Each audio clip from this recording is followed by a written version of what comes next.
Boom, Chenka. Come on, United.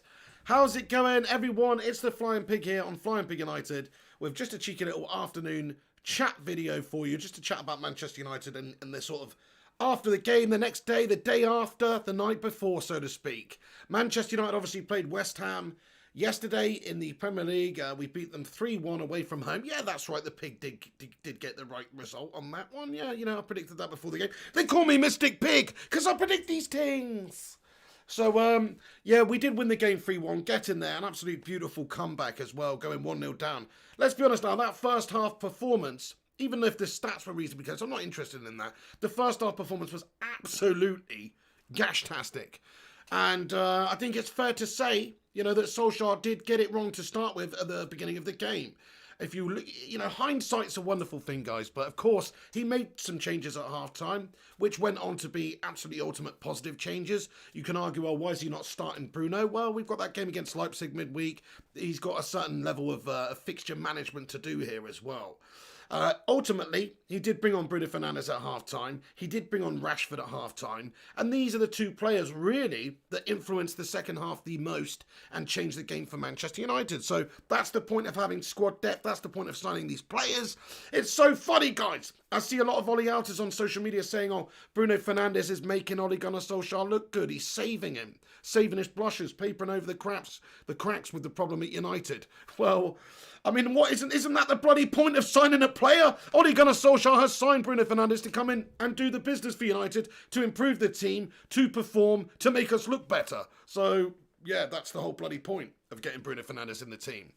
But yes, Bruno, obviously, let's talk about Bruno for a moment, guys. By the way, thank you, everyone, for getting in here. I just want to say thank you, everybody, for stopping by. Primot, you legend, he says, good morning, Sir Pig. How's it going, Mr. Primot? Kayam, 9 Premier League away wins in a row. Come on, my son. You can't get better than that, my son. Oh, Anne DeVille, Aaron Homeyard as well. Great to see you, Bob. Adam Talk Sports, Berberspin 9, Eddie A, Johnny Mounts, everyone else. Thank you very much for getting in here. Do us a massive favour at the start of this vid and smash that thumbs up button. I hope you're all having a tremendous Sunday, by the way. It's a really nice, sunny, fresh Sunday. It's cold as food, but fresh Sunday down here. I'm actually up at a reasonable time. You know why, guys? I fell asleep last night. I want to apologise to anybody who was looking for that FIFA stream last night. I just laid down for a bit. I was supposed to have just a 20-minute nap, and I just ended up just completely zonko-conkoing out. So that's what happened, guys. I just slept on right through. I apologise for anybody that missed the FIFA stream last night. I will definitely be back later. I'm going to, you know, got a whole bunch of FUT Champs games to play, so I'm going to be playing like probably for about 10 hours or something later on the channel, guys. No shit. So come back later on for that if you're looking for that. But let's get back on track with the game, everybody. So, Bruno Fernandes, the Portuguese Magnifico. He is probably the best player in the world right now, one of the best players in the world right now. You've got even neutral fans just absolutely salivating at the gash over Bruno Fernandes right now.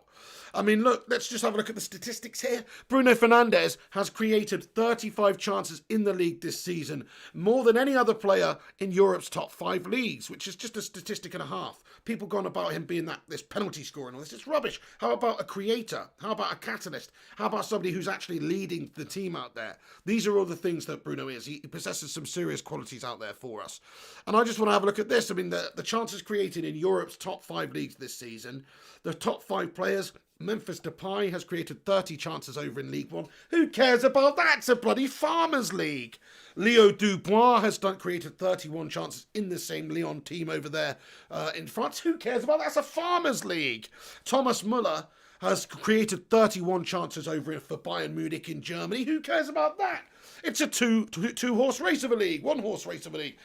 And then Hakan Çalhanoğlu for AC Milan has created 34 chances in the league so far this season. Who cares about that? It's bloody second rate. It's not the 90s anymore. But Bruno Fernandes has created 35 chances. That's including assists. For Manchester United in the Premier League, which is more than any other player has created in all of Europe's top 5 leagues so far this season. I mean, does it get much better than that, guys? This guy's unbelievable. He's literally a complete menace.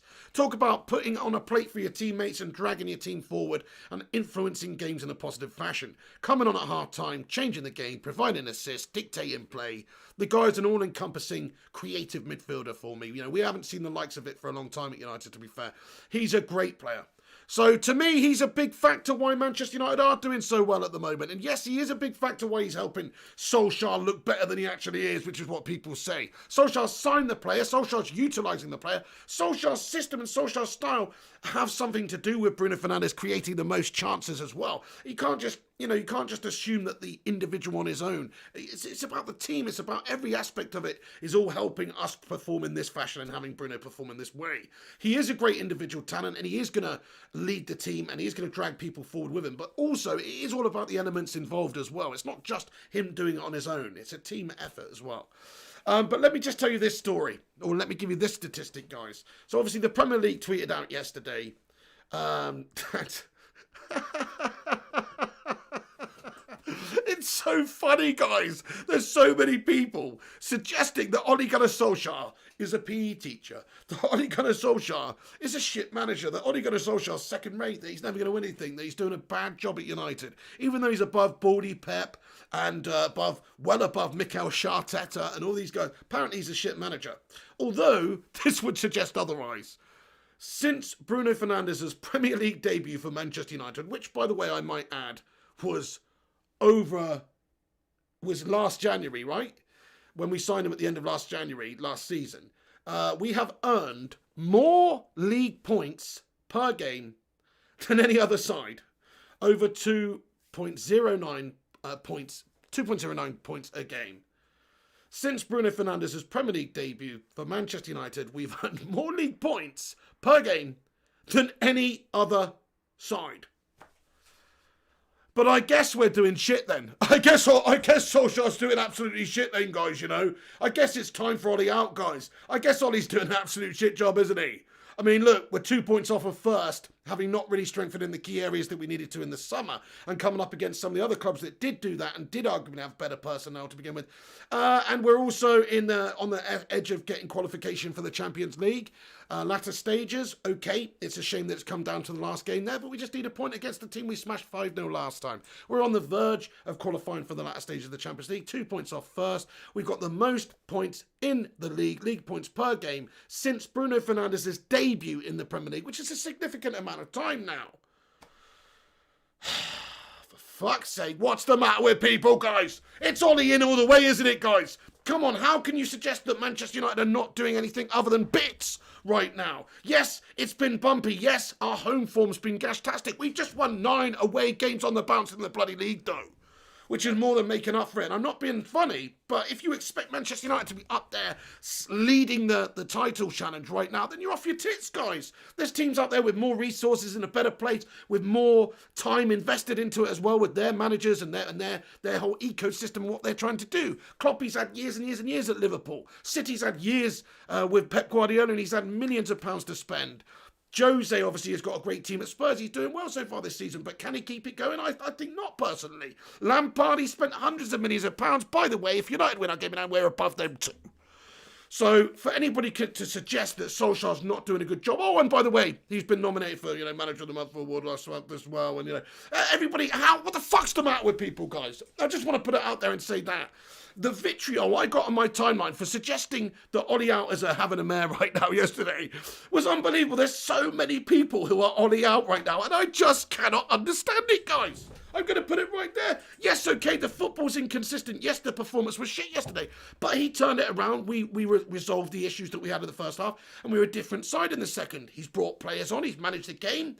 What more do you want, guys? I just don't understand it. I want to hear your thoughts on it, though, because I know there's a bunch of Ollie outers that do linger upon this channel, and I do want to get into your thoughts and opinions about it, guys. So let's be having you. Where are you?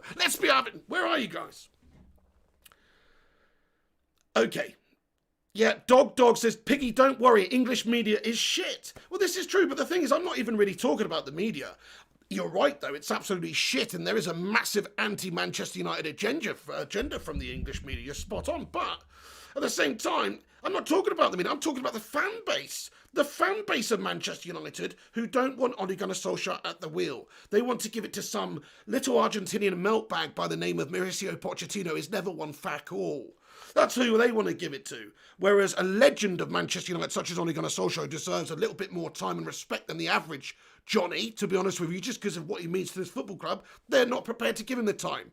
Rome wasn't built in a day. He's had last season with his first full season in charge at Manchester United. He got this team finished third, playing probably the nicest football he's seen for a few years. Certainly better than that shite that Mourinho is playing. Don't care if he got a second, the football is shite.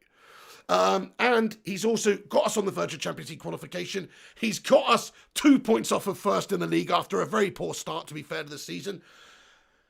What more can he be doing right now? We haven't got the perfect scenario for a manager to come in and work with either. This isn't a world-class, a truly finished squad, in my opinion. Fair enough if he had a squad like Manchester City or like Liverpool do right now, to be fair, some of these finished squads, then you could argue that he's having an absolute nightmare, but he's still a centre-back or two short. He's still got the likes of bloody slabby head Maguire and Victor Lindelof at the back there to choose from, guys. So it's like he's got his hands tied to a degree. He didn't get up on Upamecano, he didn't get Sancho, he didn't get that midfielder we needed in the summer. If he hadn't got those things, I'm sure we'd be doing even better than we are right now. I'm loving your comments here, guys. Aniket Mohan and Wiggy, they say Ollie in, guys. Hey, smash a 69 in the live chat, guys, if you think Ole Gunnar Solskjaer's doing a good job at Manchester United.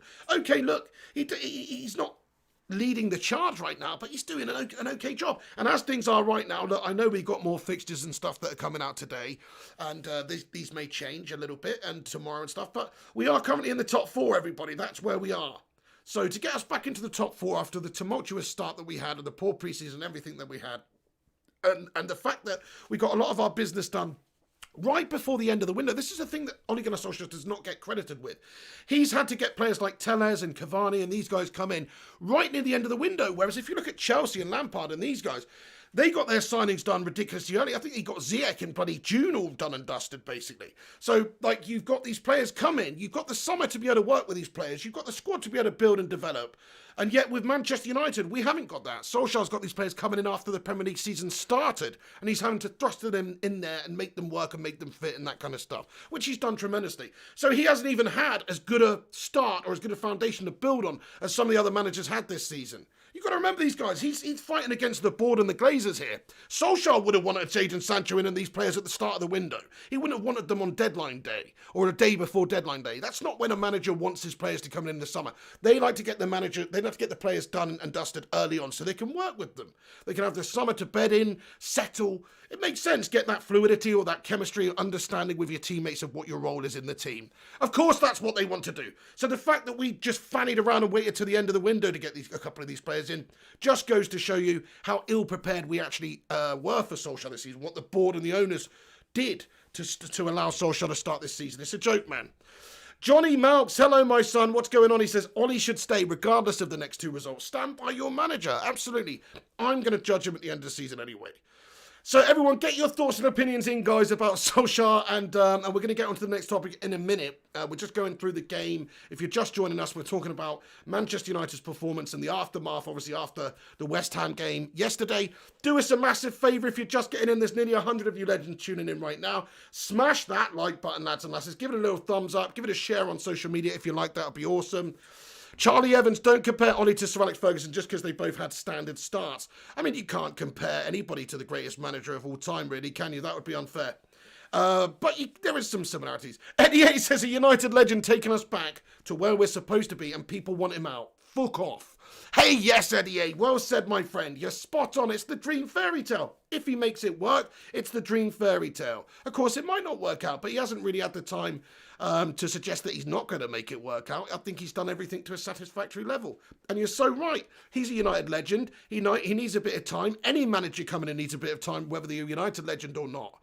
They need time and money to invest and develop and improve this team and do what they want to do, put their mark on the style of the team. Now, you have to say that what we're seeing from Manchester United right now is quite inconsistent, but at the same time, Solskjaer's right in what he said before the game yesterday. In the pre-match press conference, he suggested that if you actually go back and look at the last 30 or 40 games, United's one of the most consistent. And that statistic, guys, I'm sorry that the Premier League posted yesterday, since Bruno Fernandes's Premier League debut for Man United, so since we actually got a creative player into the team in January, since then, no team has accrued more points in the league than Manchester United per game. We've got 2.09 points per game. So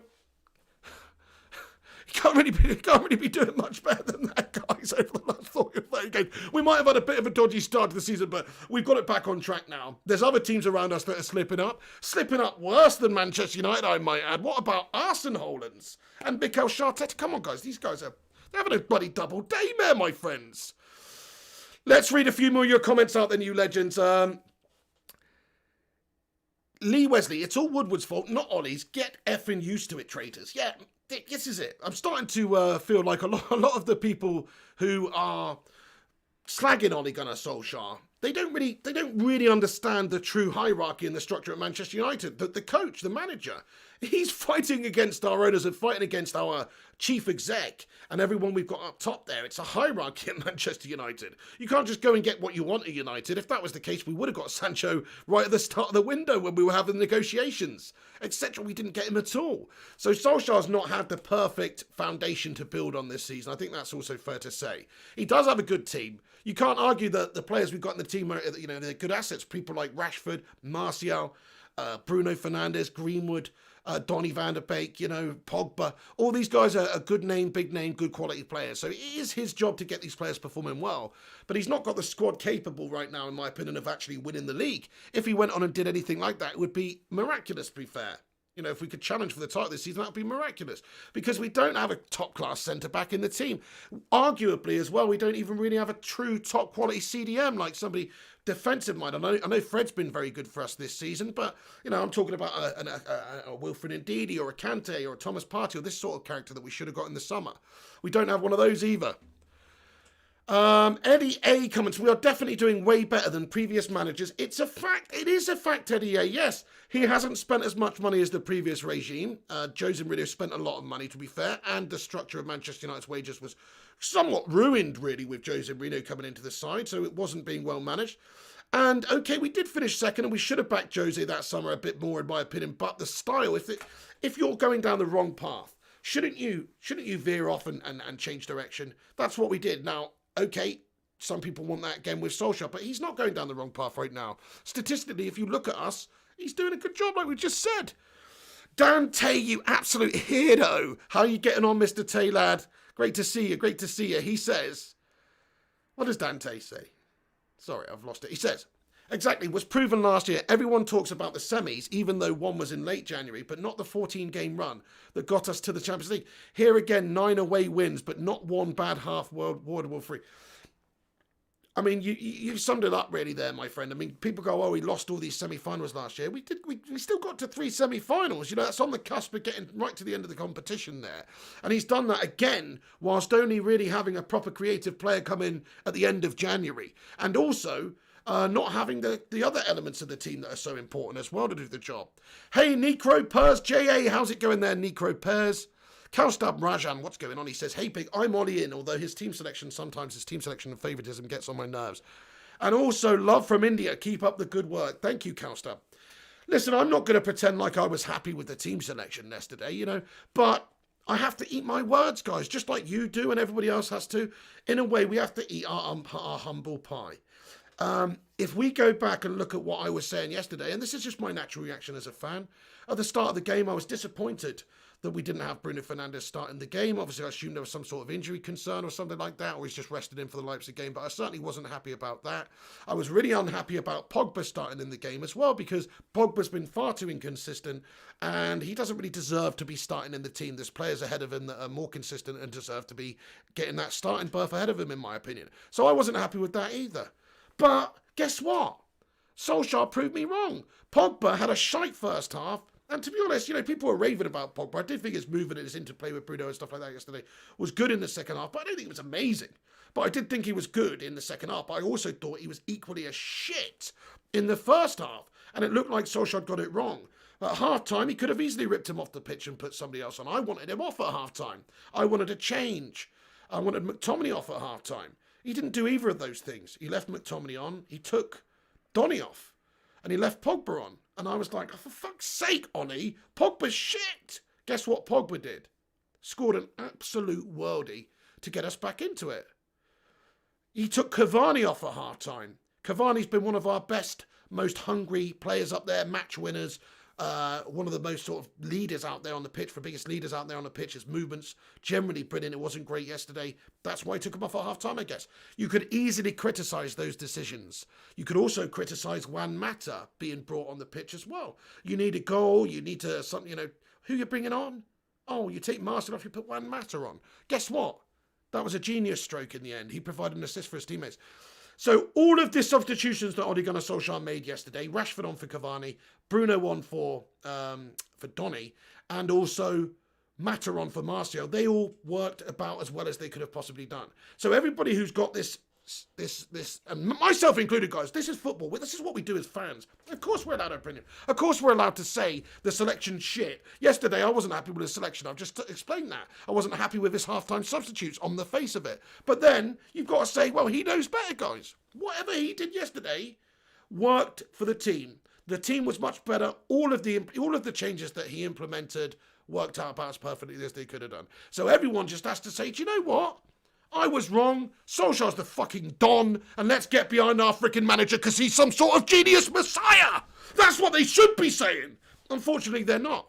So I'm gonna put my hands up in the air and say, you know what? I'm a twat. I don't, Donny, basically what I'm saying is I believe in Ole Gunnar Solskjaer. And yes, I might not agree with everything that he does. And I will tell you when I don't think it's the right thing, but ultimately he's just proven it again that it is the goddamn right thing. So I have to believe in what Ole Gunnar Solskjaer is doing for this football club. Guys, there's over 100 of you legends in here. Come on, have your say. This is what this is all about. We're doing a little chat this afternoon, aftermath of the West Ham game.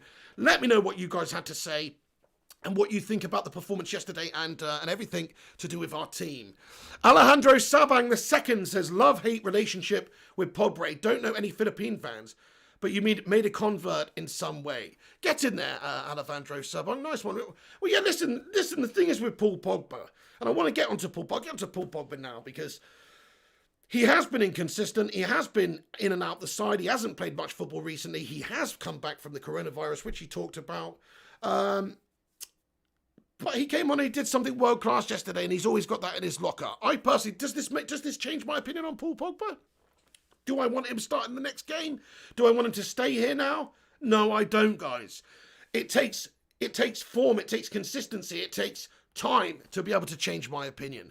And one performance, one world-class goal, which is what he should be doing much more regularly, to be fair, does not change my opinion on anything. I've seen years of mediocrity from Paul Pogba, and that's not to say that he's not got the abilities. We've gone over this. He's a class player. On his days, he's good as anyone. He's got all the tricks in the bag. He's got everything. Apart from consistency, apart from maybe character, apart from maybe motivation, apart from maybe the mental side of things out there on the pitch. That's what he's lacking. He's not lacking abilities. So yeah, but the problem is it doesn't change my opinion of him just because he's banged a worldie in. It doesn't change my opinion of him, guys, of what he means to this football club. And if the opportunity arose where we could get some money and go and put that towards somebody else who might benefit the club a bit more and be a bit more consistent, then I'd be pleased with that. Because as good as Pogba is on his day, he's the invisible man half the time, and he's not consistent enough. So I'm not going to put my faith in a player going forward who I've seen over the last 4 or 5 years in a red shirt be damn bloody average mediocre. Yes, he has had a decent season here and there, but it's not consistent enough. It's not good enough for United. I'm sorry. I'm not a Pogba hater, guys. I'm not a Pogba hater. I'm a if a player's not good enough for United on a regular basis hater. That's what I am. I'm not a Pogba hater. I'm just if you're not good enough, you're not good enough. You're not consistent enough. Consistency's key at Manchester United. But to be fair to Paul Pogba, look, that was an amazing moment. And he's done so fantastically well in the second half after a really bad first half. So you've got to award him with a bit of kudos for his character and ability to get back into that game and focus that and influence that game the way he has. And he was quoted after the game as saying, as long as the team wins, that's the most important, I find myself good and we want to win. That's why I came here, and that's why I want to be successful. So fair play to him, Look, he said the right things. I do believe Pogba loves United. I do believe he's come here because he could have gone anywhere really after Juventus. I think he came to United because, okay, he had that history with United, but also he knows what a massive club it is. But he's also said things recently like he wants to leave and he'd love to play for Real Madrid and all this type of shit. And his agent has been flapping his gums as per. So, in my opinion, the end is near for Paul Pogba. But while he's here, I encourage him to try and perform and as best as he can, obviously, guys. And he certainly did that in that second half. That goal, though, let's just take a moment to appreciate that goal because that goal was sensational. What was your favourite goal yesterday, guys? What was your favourite goal? Was it Greenwood's goal or was it Pogba's goal? They were both world-class in different ways. I mean, that touch from Mason Greenwood for that second goal and that finish, it was just so unbelievably world-class. Like the technique to get that ball under control and then just move the way he did, turn the way he did. It's like he knows exactly what he's trying to do, this guy. And to be able to execute it the way he did, wow. It was Robin Van Persie-esque, guys. I thought it was a really top-class, proper number 9 goal, that one. So who was your favourite goal? Was it Pogba? And then Pogba's, let's be honest now, Pogba's strike was absolutely top drawer as well. It doesn't get any better than that. The technique, the curling, the bending outside of the post, inside the post, absolutely brilliant. Dog says Rashford, yeah, and Rashford's goal, what an unbelievable movement of a goal that was as well. You have to say that was brilliant. So all the goals that we scored yesterday were amazing. Dog says Rashford. Enzo Anton says Pogba. Mohammed Amran says Pogba. Rashford says G Wolf. Jeanette Pugh says Greenwood. Greenwood goal says Jonathan Gallagher. Pogba says Mohammed Ali. It's very difficult, isn't it? Because they're so damn close. They're so damn awesome. Jarvis Cocker, thank you so much, Jarvis Cocker, my man. He says, smash that like button. Thank you very much, Jarvis. Yeah, hit the thumbs up, guys, if you haven't done so already. We're just running down the game yesterday and talking about the latest Manchester United stuff. Sir Rowlett, how's it going there? Fozzie Aussie, Gangrene Bang, Jarvis Cocker, Dilly Hill. Yes, Dilly Hill, how have you been? Jonathan Gallagher, Greenwood for me. Lee Wesley, yeah, nice one. Ellie, how's it going, Ellie? Great to see you in here today. Hope you're doing good. Tony Richway, same to you. Johnny Malks, Matthew Warswick, Berberspin9, Enzo Anton, Aaron Hobart, Gangrene Bang. Everyone, thanks for joining us today. Smash the like on the video. If you're new, subscribe to the channel. Here we go then. I'm just going to talk about this for a second because in regards to Paul Pogba, like he's just started one Premier League match since when was it? Since he had an absolute nightmare against Tottenham. He started one Premier League match since then. But the game that he played against West Ham yesterday was very bang average in the first half, but then the second half was very, very good. And that goal was absolutely sensational. I actually didn't think Pogba's overall performance throughout the game was that good, but the goal was sensational. I know a lot of people are raving about Pogba afterwards. Yeah, he played well in the second half. He really did. And the interplay was fantastic. And that goal was fantastic. But at the same time, the first half was so very bad from Paul Pogba. So it's a tale of two halves again for him. But you've got to give him massive credit for that stunning goal. Asked afterwards how the COVID-19 affected him, Paul Pogba said, it's strange. It's hard to explain because you wouldn't understand. Even in training, I would say to the fitness coach that I feel strange. It's not me. I get tired very fast and I'm out of breath very fast. The first game of the season, I couldn't run. I was trying. I spoke with the manager. I will start the game and let's see. But I was very out of breath. It took me a long time to get back to my fitness and get physically good. It's good to get back in the team and to score this goal to help the team get back in the game. It's very important for the team. I'm very happy for that. It's such a difference. I'm finding my rhythm as well. I feel so much better. I felt I could go again, control the game, get in the ball. That's what I like myself. That's what I think is good for the team. I'm a team player. As long as the team wins, that's the most important. That's why I came here and that's why I want to be successful. So in regards to Paul Pogba, I personally think, he also said the kick from Dean was a bit, we didn't know if it was out or in, but we just went for it. I just went for it. I saw Bruno had the ball and I was free. I hit one in the first half. It didn't go well, but the second time it went in and I'm really happy with this. That was an amazing goal from Paul Pogba yesterday. So fair play to him. And the second half was much, excellent interplay as well from him. So brilliant stuff, Paul Pogba, nice one, my friend. Absolutely a buzzing to hear that. But you have to say maybe that is a factor as well, the COVID-19 situation. He did get COVID in the summer. Look, he's a professional athlete. Is it going to affect him that much? I mean, he's saying it has done. He's saying that his fitness just wasn't there a while ago and it's taken him a little bit of time to get back. It makes sense, guys. And look, you can have a look at Zlatan, look at Cristiano Ronaldo. They just shrugged it off. Well, not everyone's the same with these things, Certain illnesses affect different people more so than others. So maybe it has just taken him a little bit of a time to get his true match sharpness and fitness back after having that disease or that virus, guys. You know what I mean? So I'm going to give him the benefit of the doubt, but at the same time, I still want him to go, guys. Let's have a vote in the live chat. Now, are we going to change all of our opinions on Paul Pogba because he played one good game? I'm not. Are you? Or what's your overall opinion on Paul Pogba? Let's have a little vote in the live chat, guys. Please let us know. What do you think should happen with Paul Pogba going forward, either in January or in the summer? Would you sell Paul Pogba or would you keep Paul Pogba? Have a vote in the live chat, guys. Sell or keep. Let's see where the fan base is at right now. Kayam says 69 likes, dudes. Thank you, everyone who smashed that thumbs up button on the stream. 007 says Pogba license to attack brings out his consistency. A lot of Pogba haters have short memory. Before Bruno came to United, Pogba was our difference maker. Facts. Ooh, I don't know. I don't know about that, my friend. I don't know about that, my friend. I mean, okay, yes, he had some good times in a United shirt, but most of the time he's been damn inconsistent, and he's certainly never been anywhere up to the level of Bruno Fernandes in terms of consistently leading and creating for this team out there. I'm sorry to say. Jarvis Cocker says sell.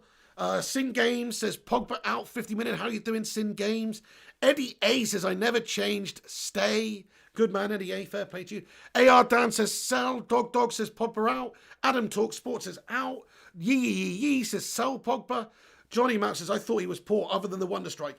Yeah, I mean, everyone's banging on about him like he's the Messiah today. It was a great Wonder Strike, and his second half performance was good, but it's not like it was, just like incredible or anything. Bruno Fernandes' performance was much better, for instance, for the half that he was on, in my opinion. So yeah, it's like comparing Pogba to Bruno is unfair on Pogba, really, because Bruno is one of the most consistent players that there has been over the last year in world football. We've already gone over it. You look at the stats and you look at the chances created so far in Europe's top 5 leagues, he's number 1 on the list. He's created 35 chances for his teammates, including assists. So it doesn't really get much better than that, really. Nice one. Johnny Mounts, thank you. HCR says keep Pogba. Sean says sell. Asteroid Gaming comments keep Pogba.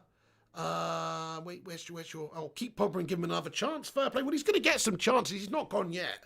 And if he keeps putting in performances like that where he's influencing and impacting games in a positive way, then he's going to get chances.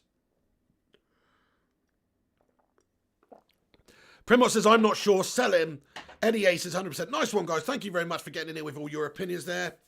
Really appreciate it. Simon Cowie says, we will beat RB Leipzig, win Group H, and still get top 2 or top 3 and challenge and win a trophy. Exactly, Simon Cowie. Like, we're on the cusp, mate. We could just get a point against Leipzig or win the game better than we beat them 5-0 last time. It's going to be a tough game. We could lose that game, but we're still on the verge of getting Champions League latter stages under our belt. And then we're still 2 points off of first right now. We've got a game in hand as well, guys, on a lot of these teams that are around us. So we're sitting pretty right now. It's pretty good right now for Manchester United. I'm not panicking at all. Too much agenda, says Gangrene Bang. I mean, look, there's no agenda with Paul Pogba other than the fact that he's not good enough for United on a regular basis. That's as simple as that. I have an agenda of players at United who are not consistently good enough for me. That's the only agenda I've got. And if he falls into that bracket, then he falls into that bracket. Kayam says, I'd sell him for a dozen Krispy Kreme donuts. Oh my goodness me, a Krispy Kreme donut, Kayam. You've made me salivate there, my son. You made me turn into Jamie Carragher, mate, with a cheek full of spit, mate. Because a Krispy Kreme donut's the daddy, isn't it?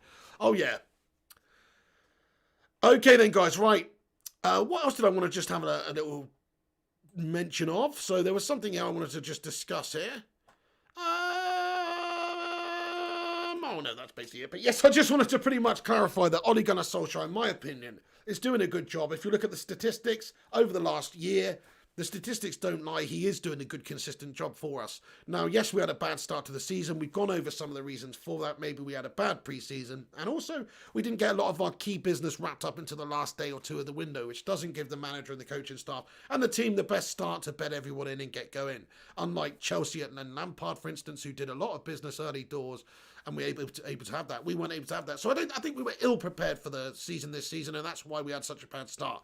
But now we've got back into the consistency. Solskjaer showing good managerial acumen. Look, everybody's really quick to jump on Solskjaer, like the other day, for instance.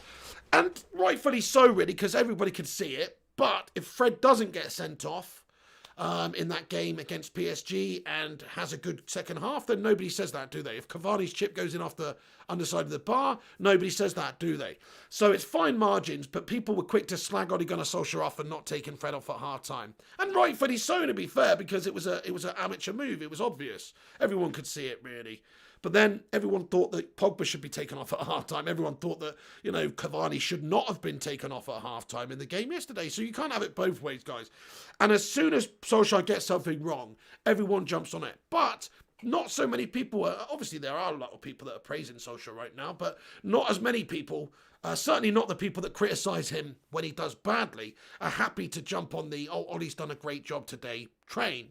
Like with the substitutions and the influences in his in-game management yesterday, the way that we changed our whole style really from the first half to the second half, and his impact with the substitutions that he made, Rashford coming on and also Bruno coming on, bold moves to take off the players that he did as well, and Mata coming on as well, bold moves. You've got to give him massive credit, guys, for the changes that he made in the in-game management. Just as much as people criticise him, let's praise him for what he's got right. Let's praise him for the good things that he's done at Manchester United and the good things that he's done in games. Let's actually praise him.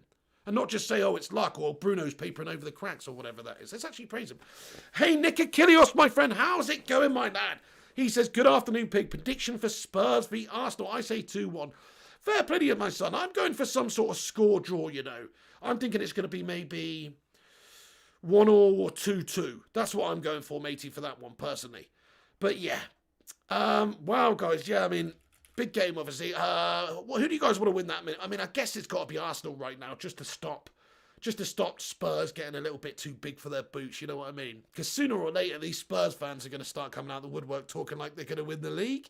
And it's pretty pathetic, guys. They never won the league, guys. They never won the Champions League. They never won jack shit. So it's pretty funny, all these Spurs fans thinking they're the bloody messiahs. The Tottenham Arsenal game. Should I do a watch-along for that? I'm just wondering whether or not... Nah, I don't know. I need to go. I don't know about that. I might do. I don't know. I might do. Paul Clayton says Spurs are going to dick banter FC. Probably that it could happen, couldn't it? I mean, I'm going for 1-1 or 2-2, but I hear you, Paul Clayton. I hope you're doing good as well, my friend. And yeah, they could easily double dick them. To be fair, it wouldn't surprise me.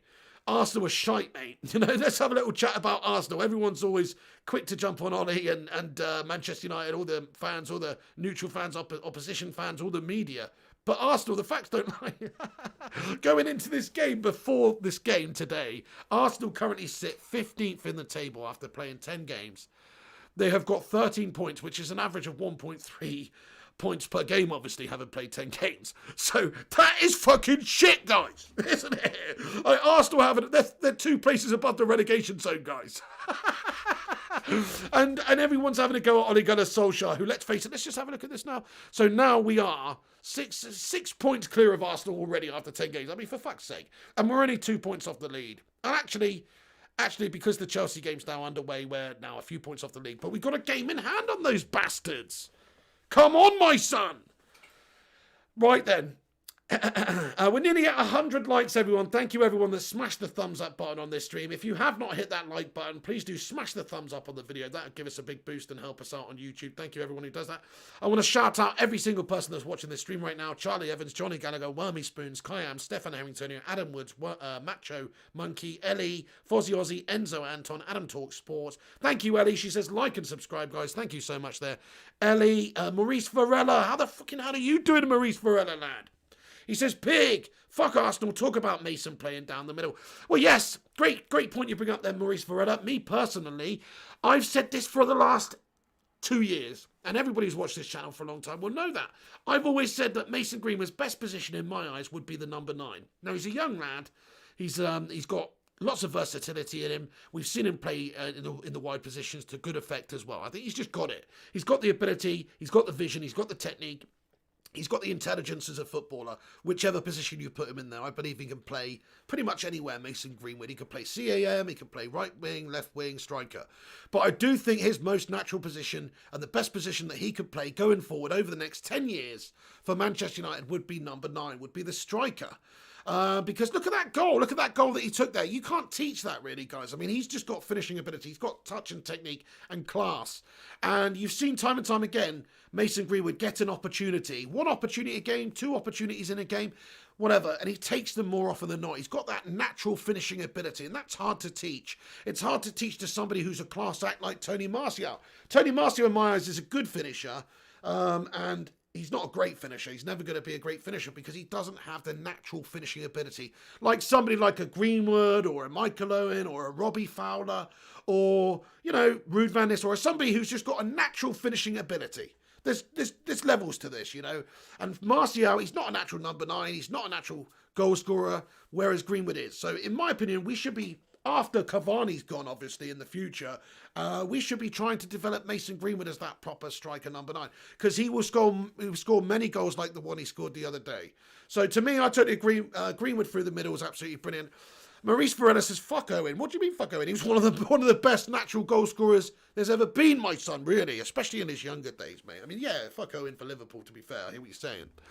Aaron Homeyard says, smash and like and subscribe. But you know what I mean? As a natural striker, natural finisher, it doesn't get much better than that. John Anderson, how's it going? Hey, Dero Official says, Greenwood is a centre-forward. That's where he played for the youth team. People forget that. Great shout, hey, Dero. I think that's the most natural position, you know, going through the middle there. Yeah, nice one, Stefan Harrington. Oh, you know it, mate. Yes, a lot of things, a lot of sensationalism around some of these YouTube channels just to get clicks and promote negativity, really. It's kind of a big shame, mate. Arsenal are shit. Their management is 100 times more shit, says Lee Wesley. Get in there, you beauty. Absolutely. Let's all laugh at Arsenal.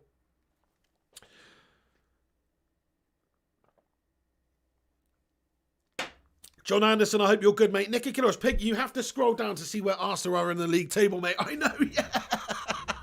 You're so right, we do have to scroll down, man. Tonk Nash, how's it going? He says, F all the pundits and those who think United's out of the race. The league is a marathon, not a 100-metre race, for fuck's sake. Spot on, man. Look at how we started last season. It was ropey, but we finished ridiculously strong and we finished third. Now, we had a bad start again this season, but he slowly got us back on track there to the point that we're now in the top 4. So to me, or certainly before the game started today, we were in the top 4 and we've got a game in hand on a lot of these teams around us as well. So he's done a good job getting us back up there. I can't criticise anything that he's done other than say that he's a bloody little Norwegian legend and we need to respect him and give him time. Now, I'm not saying that he's going to be the man, the next Fergie. I'm not saying it's even going to work out for Solskjaer United because I don't have a crystal ball, my friends. Even though I'm Mystic Pig and I predict these things, I don't really have a mystic ball, so I don't know if come the end of the season we finish 10th or 2nd or 1st. It's hard to see. It's hard to tell. I think Solskjaer's got the ability to get us up there challenging, and he's trying to build something. I can see what he's trying to build. I can see that he's got rid of the right players. I can see that he's brought mostly the right players in. And I can see the style is improved in a lot of the games. There is inconsistency. There's inconsistency with our formation, our style, our tactics, the personnel that he's selecting out there, and there is inconsistencies. He's learning, he's adapting, he's an inexperienced manager at the end of the day. But all things considered, I believe he's doing a good job and he deserves a lot more time. And I will judge him later on after he's had a bit more time. There's no point jumping on Ole Gunnar Solskjaer now when he's 2 points off of first place and got 3rd last season with a ropey side and is still in the Champions League. Fair enough if at the end of the season we're 10th and we got dumped out in the group stage of the Champions League and we're looking shit and he's had years and he's had money, then you assess it, don't you? But he's not had that time and money and done shit yet. He's always done what he's been asked of. And Eddie Woodward and co, they're all saying the right things in terms of backing Ole Gunnar Solskjaer. Woodward's come out recently and said that he backs Ole Gunnar Solskjaer, they back Ole Gunnar Solskjaer, and what they're trying to do at the club, they're trying to build something properly and gradually, and they're probably going to invest heavily in the summer. So, they're talking about maybe not so much in January. This is classic Woodward and Glazers not wanting to spend the money, to be fair. But at the same time, they are backing Solskjaer and what we're trying to do. So, maybe it's because there's an element of him being somewhat of a yes man for them. If you want to work for the Glazers, you want to work for Woodward, you've got to be a yes man to a degree. Jose Mourinho wasn't a yes man. Jose finished 2nd and he got sacked a couple of months later. And so a lot of people say wrongfully. A lot of that was because he had made it publicly known he was unhappy with the recruitment and how everything had been done in the summer. And he made it very public during press conferences and things like that. And that was the beginning of the downfall because he wasn't a yes man, Jose, to the same degree of Solskjaer. Sorry to say it, but I do think Solskjaer's a yes man. I think you've got to be a yes man for the Glazers. He's got to work in a certain key set of parameters here, which is you're allowed to spend this much on these players, but that's it, basically. And if a player doesn't represent good value or a good asset or improve or give us money in the future, then we don't want to know, which is why they snapped up Van der Beek for a cheap price, because he's an asset that's going to grow. He's also a great player. It's great for media profile within the Netherlands and all that sort of stuff as well. So, that's it. Solskjaer's constantly fighting against these pricks. Nicky Kiddios says, you sound and look much better today, mate. How is your cold, mate? Yeah, much better. Thank you very much. I've got a little bit of a sore throat. But that's probably the shouting at the TV yesterday when the game was on. But yeah, I just had a complete runny nose yesterday. I'm much better today.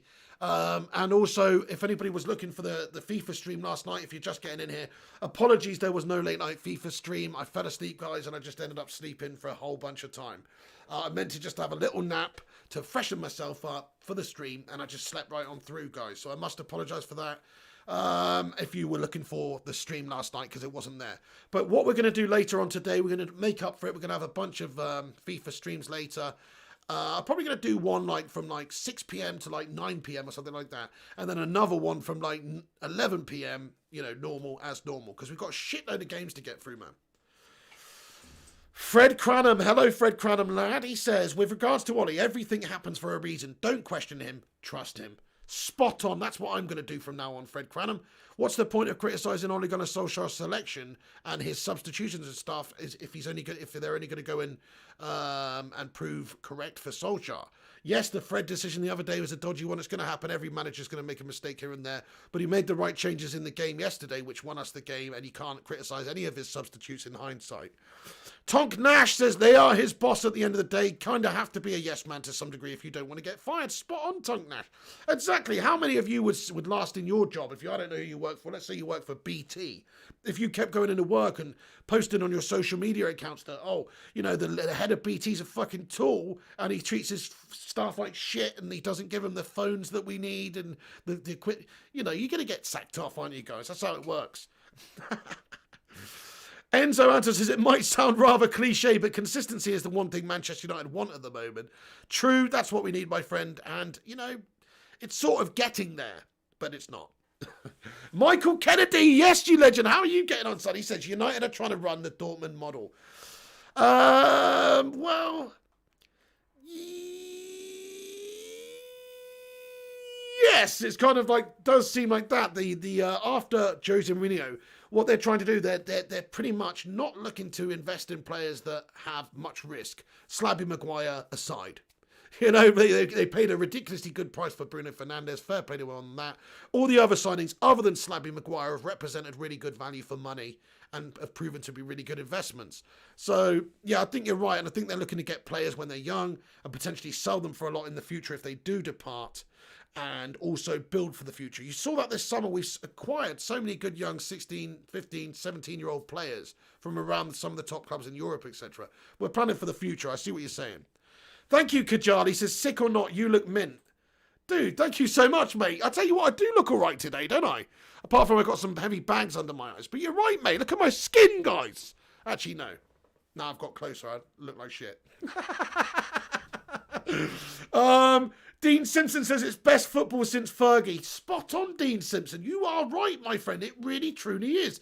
Think about the Moyes days and how gash that was. Think about Louis van Gaal's sideways crab football, mate. Constantly crabbing around out there. It was terrible. Think about Jose's gashtastic park the bus style. God almighty. Solskjaer wants bloody knighthood, mate, and he's not even British. Chris Bow, how's it going, Chris? Bow. Hey, Chris, there is Ultimate Team tonight. Sorry there wasn't last night, guys. Yeah, I fell asleep in the end, as I just said. So I apologise to anybody who missed it last night. It will be back tonight. Absolutely, Chris Bow. Kajali, Dean Simpson is the best football since Fergie. Thank you so much. Let me just scroll down to the bottom of these comments here. Thank you, everyone who's getting in here. What a great little chat and interaction we've got today. We're nearly at 100 likes as well, guys. Smash that like button if you're just getting in and you have not done so. Primos says Slabby is absolutely dismal. He really is, yeah. He really is. And Lindelof too. Those guys are not up to the standard, which is why Solskjaer also deserves a lot of credit, because we're not getting completely rolled over and destroyed by teams, even though we've got effectively a really shit couple of centre-backs. We need some proper centre-backs, guys. They're not going to fit in the Pantheon of Greats with Vidic and Rio and Sprucey and Pallister. No, never. They're both shite. So yes, we haven't got the player that we need. If anybody, to be fair, if we get anybody in January, I do hope it's a centre back like an Upamecano or somebody like that, because that's the position we're most lacking in. Maurice Varela says, Pig, we've seen this team put a run together. If we win the next two, do you think that sets us up for one? Yeah, you never know, mate. That's it. It's all about momentum, building momentum. If we do win the next few games, let's say we beat Man City as well, yeah? We win the next few games, beat Man City, we could get some real momentum behind us then, some real belief, and then you never know. You can go on and you can do it. You can get the run going. Just look at Leicester City. That's all you need to know about momentum and belief. So once the belief comes, once the momentum comes, once that winning mentality comes, then yes, we could actually mount a challenge. I'm not going to get carried away and say we're going to do that. But my prediction at the start of the season for where Manchester United were going to finish, I think it was third or maybe fourth. Third. No, it was fourth. It was fourth. I said we're going to finish fourth. I certainly think we'll do at least that. I mean, look, people easily criticise and say we're going to fall off and Solskjaer shit, but I think we'll do it. 100 likes, guys. Get in there, you beauties. Thank you very much for everyone who's watching. Michael Kennedy, also, how do you think Brexit would impact the club? It's a good question. I mean, it's going to impact it in some ways. It really depends on what sort of rules and sanctions they put in place in terms of, like, work permits. Is it going to be difficult to get certain players work permits in the future? Is it going to be a case of you're only allowed to field a certain amount of foreign players? You know, who knows what's going to happen with all these things. Liam Mills says, pace in central defence and we will be laughing. Yes, Liam Mills, 100% agree. Fozzie Aussie, how are you? Simon Cowie comments, the club are trying to rebuild the Ferguson model that Moyes and LVG and Mourinho bulldozed to the ground. BHT Gaming comments, I'm a Liverpool fan, but United's attack is so talented, but just lack with defensive midfielders and back four. Very well said, BHT Gaming. Yes, lad. It doesn't really get much better as a young footballer, I think, than Marcus Rashford. Yes, people say, oh, Kylian Mbappe. Well, if Kylian Mbappe is the only young footballer your age that's better than you in the world, then you're doing something right, aren't you? Because other than that, and to me he's not, but other than that, he is only the player that you can really say has achieved more in the game than Rashford at this age. Who else has? You know, okay, he's a World Cup winner. You can't deny that. But Rashford's playing for Manchester United, leading us a lot of the time, being a match winner a lot of the time. Yes, he's not as consistent as we'd like, but he's a young lad. He's had a few injury concerns recently. He's had a few things going on. So I give him the credit that he deserves, which is for his age, he's about as good as any player there is. In my opinion, for his age, he's still a young man. Was he 23? 22? Give him 3 or 4 years, he's going to be absolutely one of the best players in the world. Nick Achilleos comments, if you had to choose between Sancho or Son at United, who would it be, mate? It would be Son Heung-min. It would be. Sancho's a great young player, but if I could actually have one of the two and forget about history and forget about who they play for now and all that kind of stuff, it would definitely be Son. I think Son's the best player in the Premier League, other than, you know, maybe Kevin De Bruyne. I think Son's one of the best players in the Premier League. So yeah. And Bruno Fernandes, of course. Sing Game says, Fergie is Ollie's mentor. How can we get better than that? Trust in Ollie. The Glazers will back him soon. Wonderful words, Sing Games. You're so right. Hey Dearest says, we are weak defensively because we have slow centre-backs and people like Rashford and Greenwood don't track back. Maybe it's tactics. I mean, you know, I think that's a little bit harsh, man. I think Rashford does a fair bit for this team defensively. I mean, yes, Greenwood's never going to be a great defensive player for Manchester United, but at the same time, I've seen him doing that. I've seen him getting back there and getting stuck in, but yes, I mean, yeah, fair enough. Look, it's tactics, isn't it? We have slow centre-backs. We need to get more quality in that position. Liam Mills says, Mbappe is fantastic, but he's playing Farmers 95% of the time. You're so damn right, mate. It's easy to inflate those stats. But you can't deny. I mean, look at that performance he gave against us the other day. I was very impressed. I hate to say it, but I thought Neymar was absolutely fantastic against us. He's a class act. He's an absolute prick and a diving, cheating bastard. But what a talent. And I thought Mbappe looked brilliant against us in that second game against us this season as well. He looked shit in the first game, mind.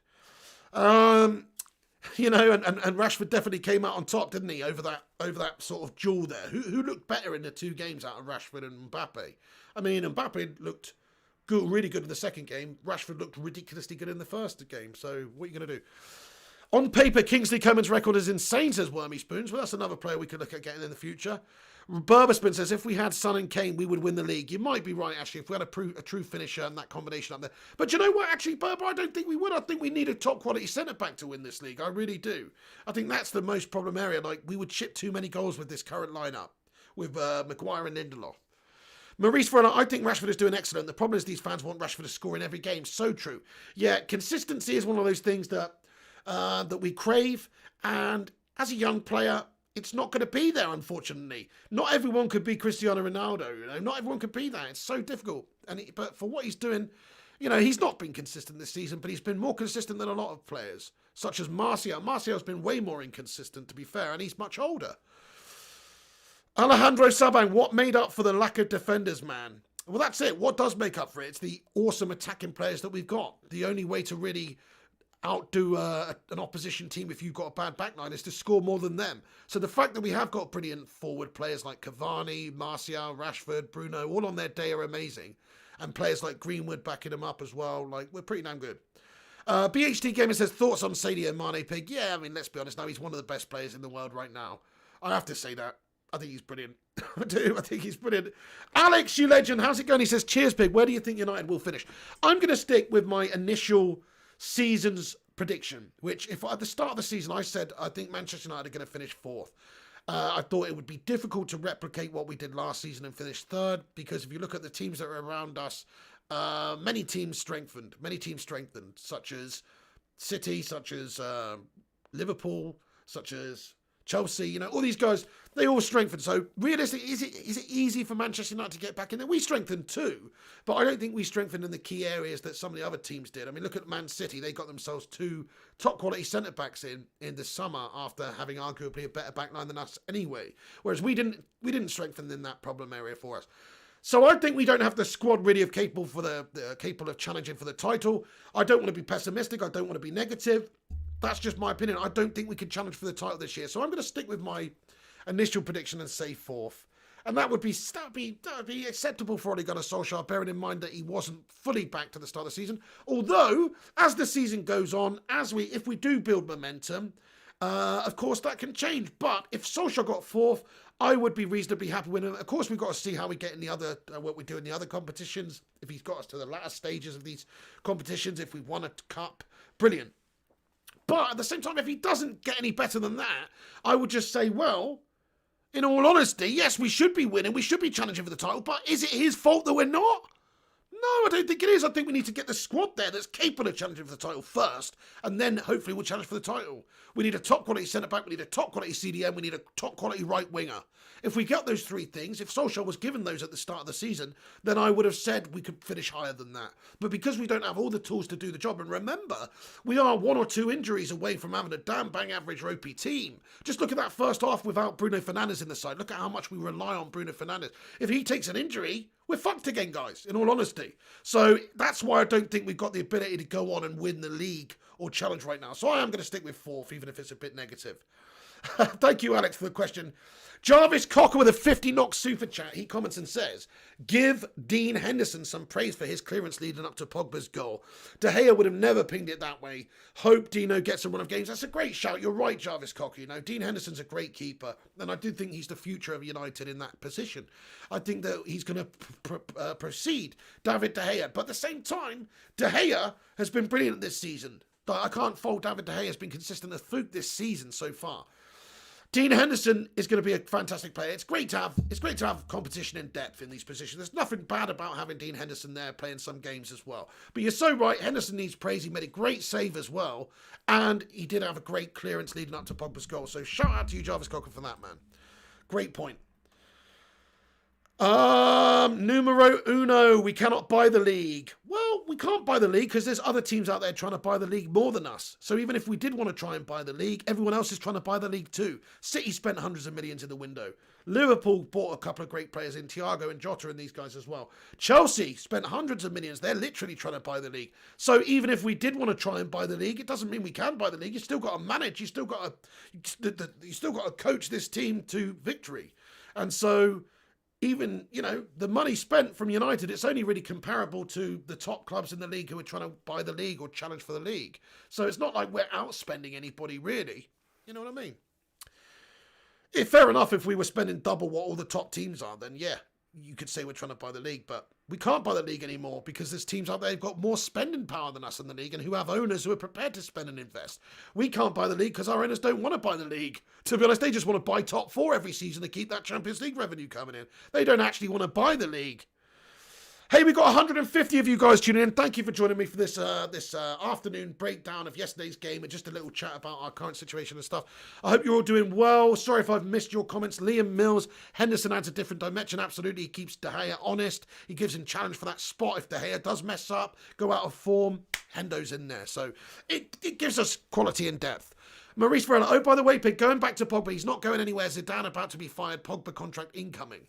Well, if that's the case, then fair play. But actually, I don't think Real Madrid is his most likely destination anyway.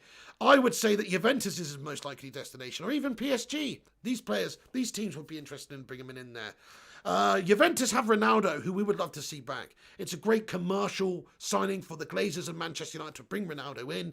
The fans would absolutely worship Ronaldo if he came back as well. Juventus equally, their fans would worship Paul Pogba if he came back there because he had a fantastic time there. He really did, and he knows what that league's all about. He was successful there. He gets a bit more time on the ball there. He can be that world star there. They're getting a great player. It sort of makes sense for everybody. So, I hear you. That's speculation anyway. Malp says, afternoon, mate. How on earth did we win that game yesterday? Malps, what do you mean? I'll tell you how we won that game yesterday. We changed it up at half-time. Solskjaer changed it up at half-time. We got the key man, the catalyst, Bruno Fernandes on. Rashford had a great performance. The team was completely different in the second half. And we came back. We showed great desire, great spirit, great belief to come back and get that comeback win. That's how we got the win yesterday, Malps. Great to see you, my son. Josh Gordon says, play Pogba or Fred. In my opinion, it's Fred all day long out of the two. Aaron Homeyard, mate. Nice one, dude. You bloody legend. He's just sent a link. Why not become a channel member? I didn't even know you had that link, Aaron Homeyard. You done, mate. Thank you so much for that, mate. Get in there, you beauty. Appreciate you. I'll pin that for a sec for at the end of the show. But we're pretty much going to wrap this video up anyway. But get your thoughts and opinions in for the last couple of moments while we discuss this. And please do smash that like on the video. And also, if you're new to the channel, hit that subscribe button. Yes, Maurice Varela, I'd love that deal to happen as well. Gangrene Bang says we only rely on counter-attack now. Lucky counter-attacks. Gangrene Bang, what about the game yesterday, mate? We weren't relying on a counter-attack in that game whatsoever yesterday, mate. Think about it. West Ham had a lot of numbers behind the ball. We were 1-0 down. We can't counter-attack when we're 1-0 down. So we've had to attack and cut them open in the second half and penetrate them, which is what we did. So we didn't rely on the counter yesterday. Okay, I see what you're saying. Generally, like against the top teams, yes, we've relied on the counter. It's not like we've really sliced open these top teams like swashbuckling football like Liverpool have done and stuff like that. Really, a couple of times.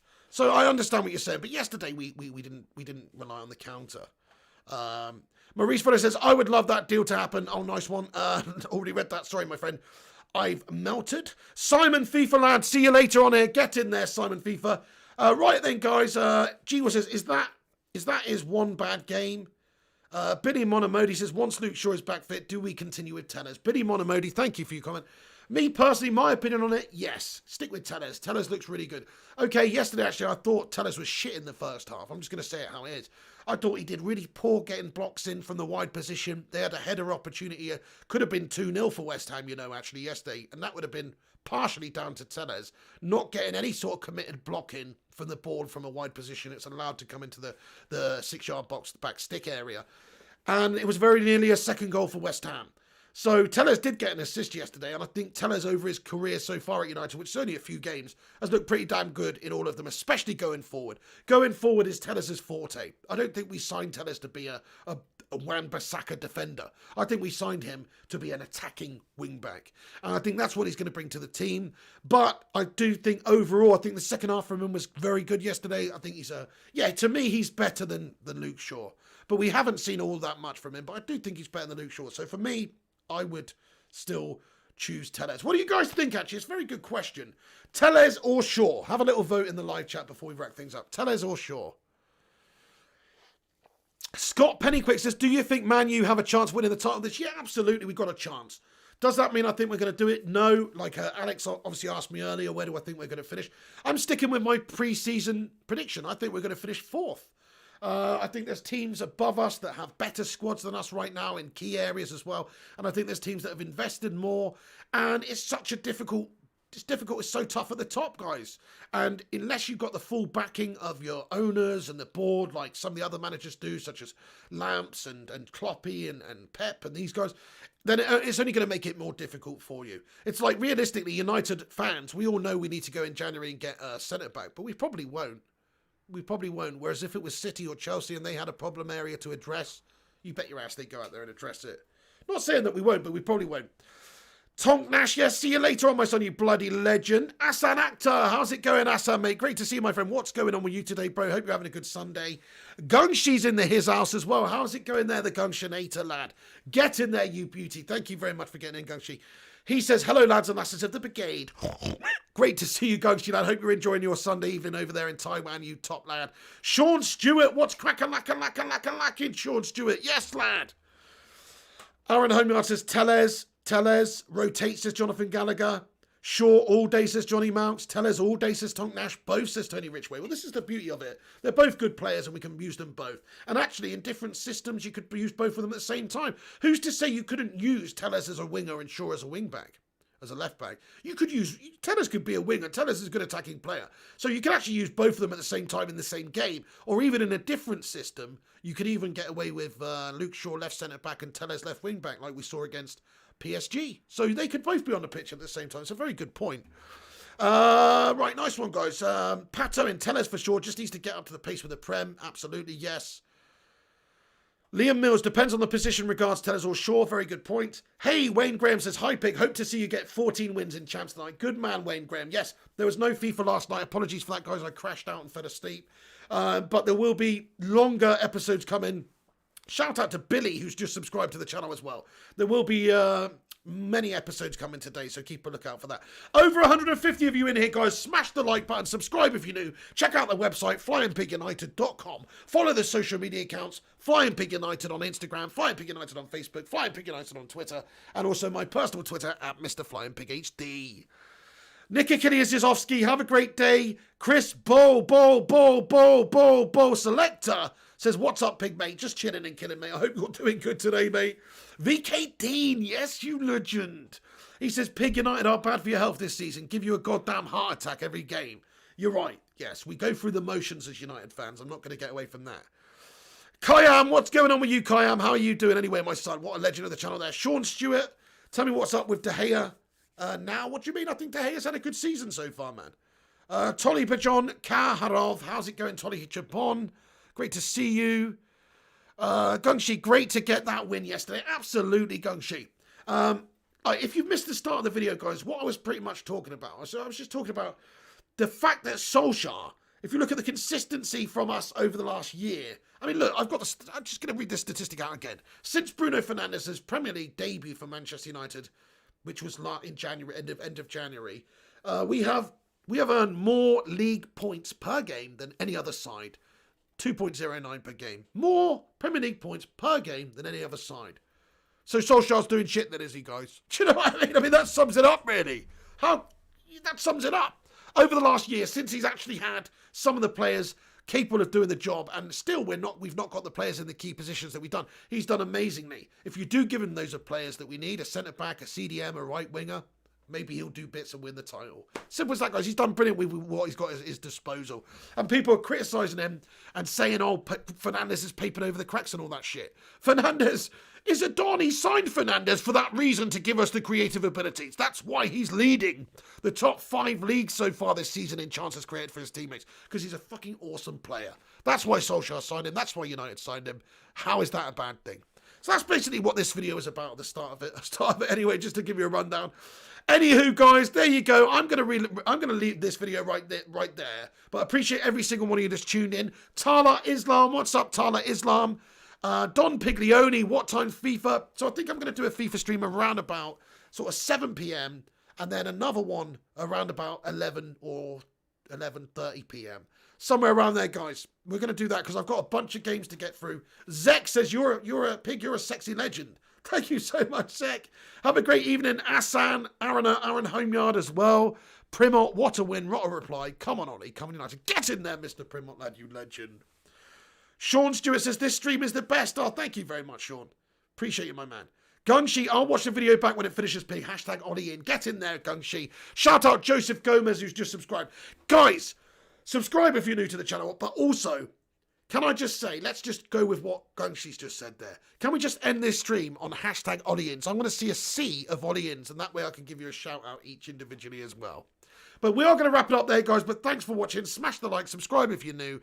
Joe Misco with a £2 super chat. Thank you so much, dude. He says, Mrs. P's Bacon Army with the cake emojis. You're a simp. No, nice one, Joseph Misco, mate. Appreciate it, my man. Thank you so much. Mr. P, love that one. Shout out to Mrs. P. Get those cake emojis in there. Liam Mills says, see you at 7 Pig. Thank you so much.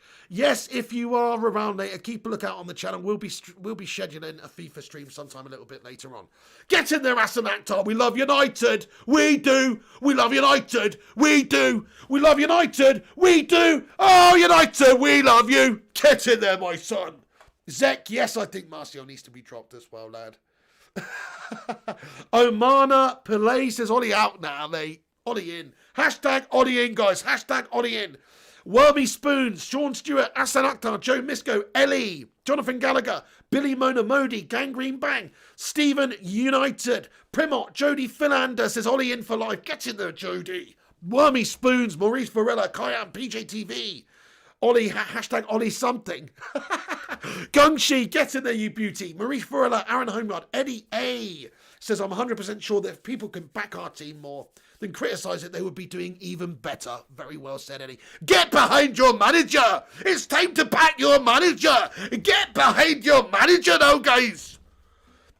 Omana Pillay, Get Gangrene Bang, Primo, Ellie, Asan Akhtar, Wiggy, who else in here? Sing Games, Aaron Homeyard, Jonathan Gallagher, Primot, G-Wolf, Juan Hurtado, Maurice Varela, Sean Stewart, Wiggy, Eddie, Simon Cowie, Billy Monamodi, Asan Akhtar, Tony Richway, Fred Cranham, Gungshi. He says, get in there, you slags. Ben, Sing Games, Johnny Gallagher, Joe Misco, Sarvun Lon as well, getting in there with those little piggy emojis. Great to see you, Sar. I hope you're all doing great. Wormy Spoons.